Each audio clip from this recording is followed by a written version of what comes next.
اب ایک ترغیب دی ہے. حضرت ابو ہریرہ رضی اللہ تعالیٰ عنہ بیان کرتے ہیں کہ رسول اللہ صلی اللہ علیہ وسلم نے ارشاد فرمایا جس نے اپنے ماں باپ کی قبر کی ہر جمعے زیارت کی یا ان میں سے کسی ایک کی زیارت کی، یعنی سے والدہ ہی فوت ہیں صرف یا والدی فوت ہیں، تو اللہ تعالیٰ اس کی مغفرت کر دیتا ہے اور یہ لکھ دیا جائے گا کہ یہ بری ہے، آزاد ہے، گریف سے، جہنم سے آزاد ہے.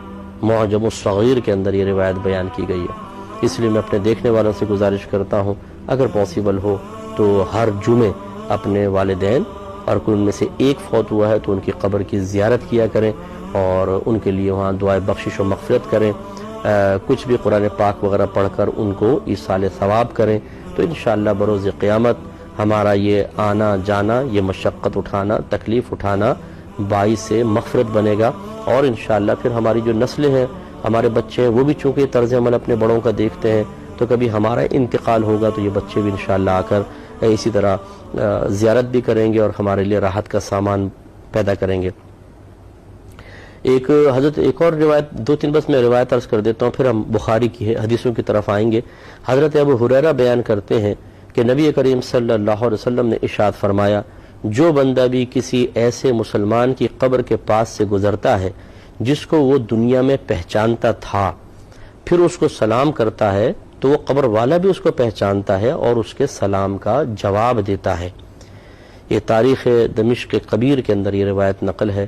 تو اس کا مطلب یہ ہوا کہ جب ہم قبرستان جاتے ہیں اپنے والد کی، والدہ کی، بھائیوں کی یا بہنوں کی قبروں پر یا دیگر کوئی رشتہ دار یا دوست جیسے ہیں تو وہ ہمیں پہچان لیتا ہے. اس کا مطلب یہ ہوا کہ اللہ تبارک و تعالیٰ نے مرنے کے بعد بھی احساس و شعور باقی رکھا ہے.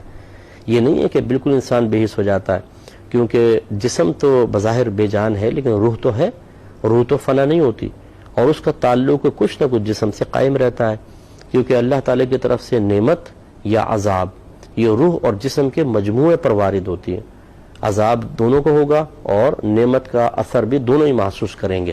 تو اس لیے اگر جسم گل سڑ بھی جائے پھر بھی جسم کا ایک جزو ایسا ہوتا ہے جو مزید تقسیم قبول نہیں کرتا اور روح کا اسی کے ساتھ تعلق ہوتا. تو اس لیے معلوم یہ ہوا اگر ہم قبرستان جاتے ہیں تو یہ نہیں کہ مٹی میں مل گئے یہ ہمیں کیا پہچانیں گے، حدیث یہ کہتی ہے کہ وہ پہچانتے ہیں.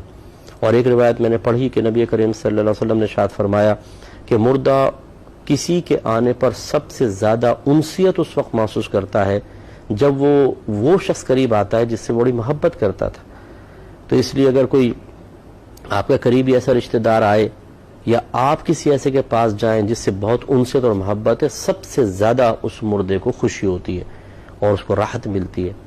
اس سے ذرا میرے وہ بھائی بہن بھی درس حاصل کریں جو قریب ترین رشتہ دار ہیں، بہت ہی پیارا دوست تھا، جگری یار ہے، لیکن ہم مرنے کے بعد ان کو بھول جاتے ہیں، ان کی راہ، وہ ہماری راہ دیکھتے رہتے ہیں اور ہم ان کی قبروں پر نہیں آتے ہیں. اس پہ ذرا توجہ کرنی چاہیے. اللہ تعالیٰ عمل کی توفیق عطا فرمائے. آمین. وآخر دعوانا ان الحمدللہ.